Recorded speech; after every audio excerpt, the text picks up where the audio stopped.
Hello, welcome back to another episode of Kennedy Sports Guys podcast. Today, I am joined by someone who transforms how fans interact with athletes, entertainers, and creators. Steven Galanis, CEO and co-founder of Cameo. Cameo has become a massive part of sports culture, from epic hype videos to hilarious trash talk. Steven, thank you so much for taking the time out to be here. Thanks for having me. So the first question I have for you is, let's start with the Cameo origin story. How exactly did this idea came to life? Yeah, we had the idea for Cameo at my grandmother's funeral, which is kind of the last place you think you're going to have your big idea. And as context, my co-founder, Martin, future co-founder, but at that point he was a past business partner.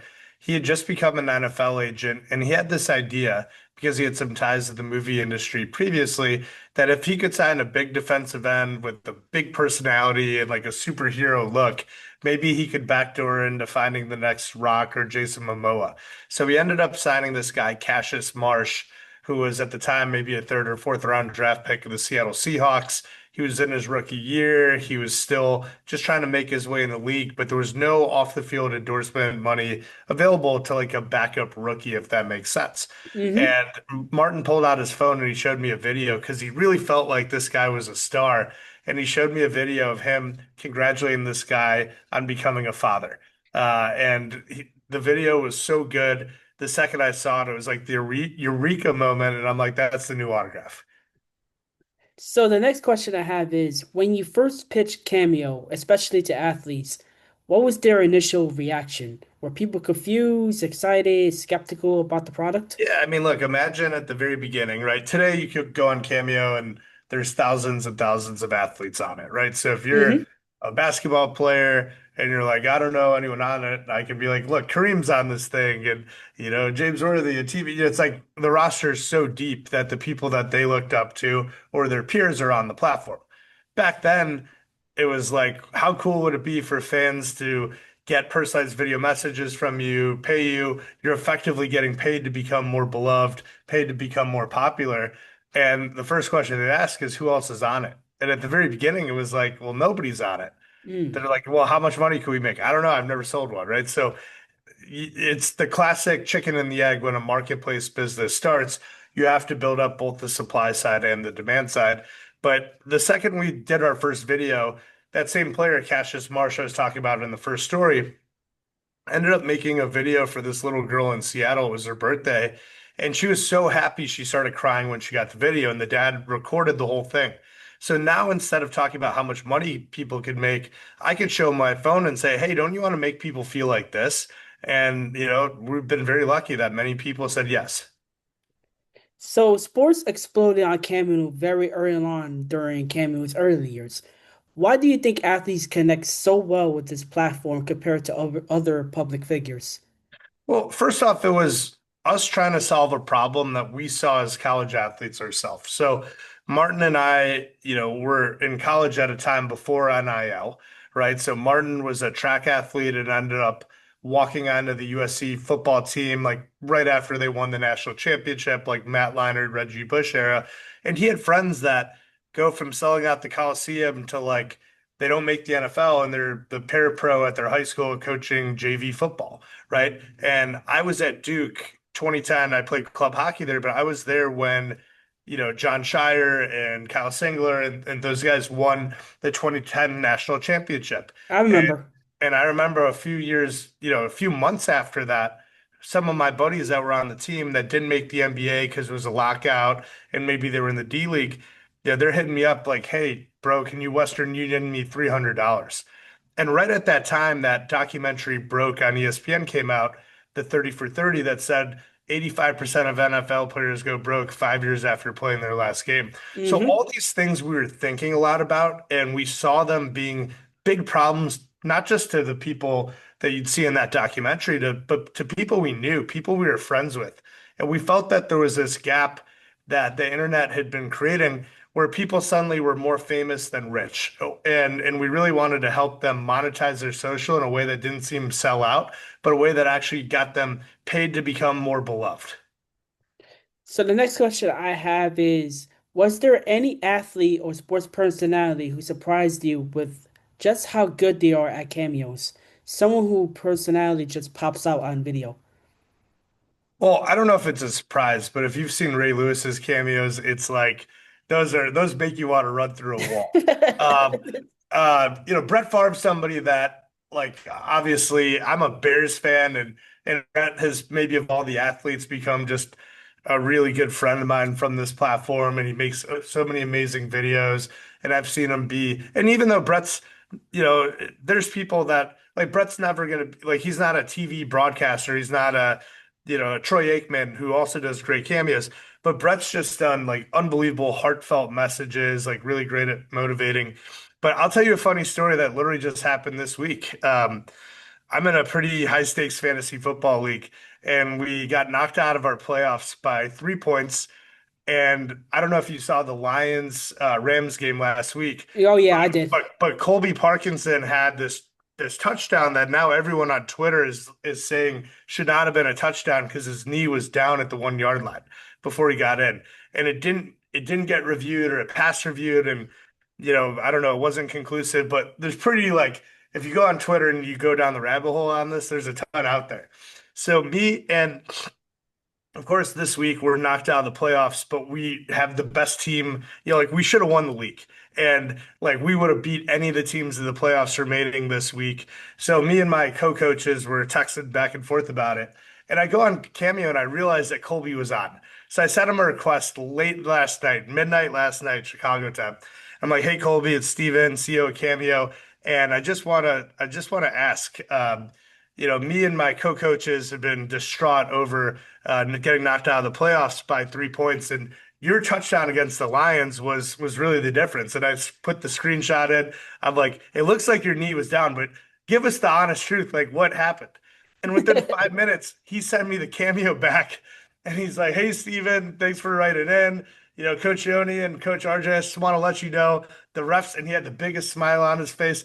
The refs made an amazing call on that one. And while my knee was definitely down on that play, what you might not have seen from that still is that the ball got punched out of my hand. So I momentarily lost possession of it, which you can't really see in the still photo. But then I got possession in the end zone, and that's why it was a touchdown. So great call. I'm sorry you got knocked out of the playoffs, but I'm also happy I got a touchdown, and I was happy that the Rams got a touchdown. It's like amazing. And not just getting that response, but the fact he did it in 5 minutes. And that's what Cameo is all about. It's all about taking the red velvet rope, opening it up and letting the fans closer than ever before. Yeah, that's actually an amazing story, and the Lions actually got screwed twice the last 2 weeks. The one with I that know. touchdown, and Hey, then what happened? I'm a Bears fan though. We'll take it. They can keep getting screwed as much as they want because that gets me an NFC North championship. I'm a Jets fan, so I wouldn't know what an AFC East championship is. So, so moving on from the athlete side, let's go to the fan side. Yeah. What do people ask athletes for the most? Birthday shoutouts, motivational speeches, trash talk their friends. Yeah, look, I think all of those, birthdays are the most popular use case on the website because, look, every day somebody's got a birthday. But at different periods, there's things that become a really big deal. So in the NFL, August and September now is almost bigger than Christmas, which is our busiest period because people are wanting John Gruden or Scott Hanson or Ray Lewis to pick their fantasy draft order. And that's Mm. become a huge use case. And then throughout the year, getting booked like a Colby Parkinson, he got booked because it was specifically important to our fantasy matchup. So you have a lot of that, like, somebody drops the kicker that goes off, and you book that kicker and say, hey, I know Kenny, you shouldn't have dropped me, man. Like, I put on a show just because you dropped me, and I'm so happy Steven picked, and those are just funny, it's engaging, and it's really great. And obviously, some the people that are very motivational. I mean, who doesn't? I've seen Ray Lewis do cameos for people like with stage 4 cancer, and then they beat it, and they're like, Ray, that cameo like got me through. So it's really great. We love that. We love and the talent love and the athletes love that we're making people happy every day, and that's pretty special. Yeah, I'm still thinking about the Cody story you just told me, and it's absolutely insane that he got back to you within the next 5 minutes regarding that cameo appearance, man. That's I was kind of laughing. I was crazy. kind of laughing because I'm like, I went across the line, and I don't want him to be, upset that I made this. I'm trying to get him to say something he doesn't want to say. He could have said, "Screw you. I don't want to be on Cameo anymore." But he liked it so much, like he's got the smile on his face. So, and that's what it's all about. That was a lot of fun. Yeah, that's what it's all about. And also, the Bear fan in you is happy. The Bear fan in me is very happy. Absolutely. So the next question I have is, cameo videos go viral all the time. Do athletes react differently when one of their videos blows up? It depends what the use case of it blowing up for is. One of my favorite stories of it going viral, I remember Antonio Brown, the day he decided to request the trade originally from the Steelers, he joined Cameo. And at the time, like, he's like a top 5 player in the NFL, and we hadn't really cracked like that level. We'd gotten all the Hall of Famers on, but we hadn't cracked like top 5 active. And he shows up on Cameo with a blonde mustache. I'll never forget. It's all I remember over. that. The You remember blonde. it was all over PTI. It was all over around the horn, and like that was a really big moment for us. And I remember him wishing like a second. I think he called it a second marriage anniversary or second wedding anniversary. It was like whatever it was. I think he said second anniversary wedding, right? And it was just so funny and it went so viral. Um, and then others. I mean, like I said, this Ray Lewis one where this cancer survivor ran into Ray at a charity golf outing and he came up to him and he showed this cameo he'd made for him during COVID, when he was fighting for his life and how grateful Ray was. And Ray like posted that and that went viral. So we see it all the time. And, typically the athlete ones that go viral are because they did something super inspirational and motivating. What's the funniest or strangest request you have ever seen on the sports side of Cameo? I mean, there's so many. We've done millions and millions of videos. I always think it's funny when, there's a big free agent signing, and like I got to have lunch with Tom Brady. He's not on Cameo yet, but I had lunch with him on Saturday before the Bears game, and he was telling us the story about how close he was to almost signing with Chicago in 2021 as opposed to going to the Tampa Bay Bucks. But you could have imagined like if he was on Cameo, people, all the Bears fans like tell him to come there. We see this in college actually a lot when Hmm. when guys are about to get drafted and you have the fans writing in about why they want you on this team or that team. But it's all in fun, and I think some of the best sports ones are actually these fantasy football draft orders when you'll give things to roast, and all of a sudden Ray Lewis is roasting your friend group. Like it's pretty good. Or Gary King, people that are just great shit talkers. Do you think that if Tom Brady would have signed with the Bears, you think they would have won the Super Bowl? So the interesting thing is he said this was a nugget I hadn't ever heard. I've heard him talk publicly. I think last year he mentioned how close he was for the Bears, and that never got reported back in the day. But one thing he told us was that as he went through this checklist, he had 20 items, 1 through 20, and he was stack ranking Chicago versus Tampa Bay. And at the end of the list, Tampa Bay actually came up 1 point short of Chicago. So the list Really? said go to Chicago. But to him, he was like, the intangibles were Mike Evans and Chris Godwin. He's like, I never played with receivers outside of Randy Moss for a year. He's like, over my career, I had some great guys that made the most of their talents, but he's like, I've never played with like world class receivers like that before. And the Bears didn't have that. They had Khalil Mack and they had a great defense, but they didn't have the receivers like that. And that's Hmm. ultimately what tipped the scale. And he wins the Super Bowl first year because he had the weapons around him. So let's focus on business growth and innovation. Cameo really took off during the pandemic. What was it like handling that kind of hyper growth during that time? You ever played Mario Kart? Oh yeah, I love Mario Kart. It's like one of my favorite games of all time. You know when you play Mario Kart and you're driving and you hit the star and you can Hmm. go like 10 times faster and you can bump into stuff and you're just plowing along? That was like COVID for us. that was what it felt like. And the thing that was crazy is like with the star, it's going to last a certain amount of time and it phases out. Hmm. With COVID, it was completely unknown how long it was going to go for. So I felt like an F1 driver pedal to the metal in sixth gear, for about a year and a half. And then all of a sudden, when the second vaccine came out and people started traveling again and they could go to games and go to concerts, like, we went from having to go sixth gear to like pounding on the brake as hard as we possibly could because there was just a paradigm shift.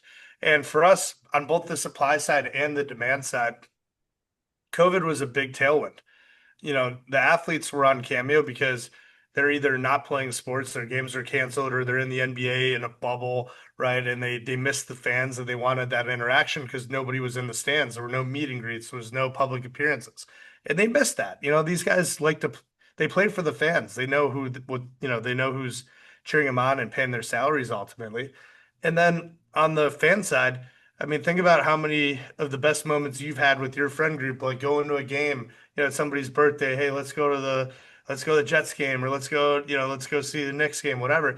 And you don't get to go do that for a year and a half, but you could send a cameo of their favorite player, right? And that time that really helped. So that was a really special time. I know obviously a lot of people, went through very difficult times during COVID, and it's not to say everything was easy for us, but we were really happy to like provide joy at a time like that and help people send digital love.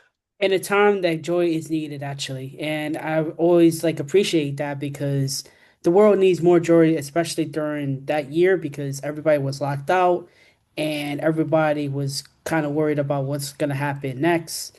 And Cameo is one of the bright sides of, having us being locked out. And I really do appreciate you saying that. When So people ask what I do, I like to say we manufacture happiness. that's And I really, actually that's actually a really good explanation, actually. and I really, like I genuinely believe that. We see it every day. We see it in the reviews. We know how many videos, how much these videos mean to everybody. Yeah, happiness is always going to be happiness, and the world needs more happiness. So the next question I have is, there's one thing I always wondered. What's the balance between being a tech company and being a fan engagement company? What's the difference? Yeah, what's the balance? It's a good question. We, we are a tech company first and foremost, but we're a tech company whose first value is roll out the red carpet, right? What does that mean? That means that every single person that interacts with our brand, we want them to feel like they're literally walking down the red carpet at the ESPYs, right? They should feel like they're important like that. If you order a cameo, if you're interviewing somebody, if you're trying to work for us, like that's how we want to treat the talent on the platform. We want to treat the customers. So I think the cool thing about us being based in Chicago is Hmm. that in Silicon Valley, a lot of times it's very cold. It's all AI. It's like it's all about the software. It's not about the people. But in Chicago, like this is a town that loves its sports, right? And the people that work for me, that are standing behind me, like these people, like they live and die with the Bears and the Bulls and the Blackhawks, and like them winning or losing. If the Bears had got killed by Green Bay, I guarantee you the office would have been less fun today, right? And Hmm. because we're fans like that, it's easier for us to build product that I think fans love. So we are a tech company, but we care a lot about the fan engagement side of it. And, our mission is to create the most personalized and authentic fan experiences on earth. And we feel that the best way to do that is through technology. So co-founding a company like Cameo has to come with a lot of ups and downs. What is the biggest leadership lesson you learn along the way? I mean, there's so many, but the one I like the best that I teach the most is I always tell people, I see it all the time with young entrepreneurs. Something's hot, but they don't necessarily, it's not like AI right now is the hot thing, right? So Yes. anyone coming out of school, like, oh, I'm gonna start an AI company. But if there's so many other businesses that you like, there's peaks and valleys with this. At one point, the creator economy, like which Cameo's in, was like the hottest thing in the world, and then all of a sudden Web3 was hot, and then now nobody cares about Web3, and it's all about AI. So you got to ride these waves, and there's a Japanese philosophy called Ikigai that I really like, and the Japanese believe that to be the best in the world, to actually find your life's true purpose, you need to be at the intersection of, and imagine a Venn diagram, but instead of two circles, it's got four, right? So imagine the point where the four circles come in. What do you love to do? What are you great at? What does the world need? And what can you get paid for? And you really need to be at the intersection of that. And if you're at the intersection, it's kind of like Iron Man. You know, when Iron Man's got his heart and it doesn't stop, you just get this energy to power through the good times and the bad times. Hmm.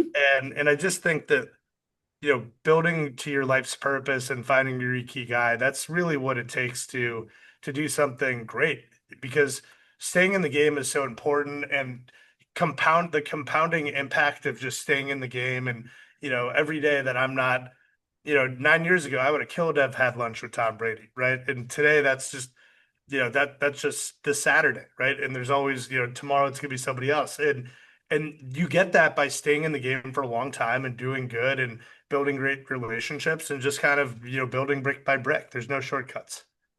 Like in life, there's always ups and downs.